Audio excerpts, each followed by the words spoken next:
Mangusup ini biasanya kalau nak balik sendalnya di pinggir kenyo. Nah ini sendal tak di pinggir kenyo, berarti belum nak balik. Kita bertanya lagi, apa nama itu? Sesepuh zaman dulu tuh Gentagalam. Apa namanya lagi? Putri Kemandadar. Nah, cak mana dengan Koncong Emas? Itu Panglima. Panglima. Koncong Emas, cambuk api, itu Panglimanya galo itu. Panglima Kinayan, Panglima Hang Tua, Hang Jebat, Hang Jekir. Iyo. Panglima galo itu. Koncong Emas tuh katong udah kecil kalau makan permen. Panglima itu. Oh, Panglima. Ada di Segentagalam. Bukannya galak sering dipanggil wong cak ilmu-ilmu itu kan. Galak ngindinya permen Koncong Emas udah kecil. Iya. Lah namanya ini wong zaman dulu itu tuh. Itu kan mereka itu panglimanya Segentagalam.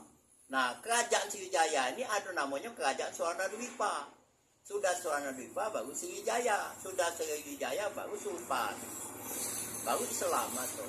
Nah, zaman-zaman dulu belum, masih kerajaan-kerajaan batu, zaman batu. Nah, Mangusuk tahu ini dari mana? Nah, itulah tadi jam 1:30 malam kalau nak tahu masuk sampai subuh amal ke ya batin ya zuhir ya basyir baru pacak bertemu wujud aslinya tahan tak kira-kira cak itu amal kan Oh itu yo ya, bayu.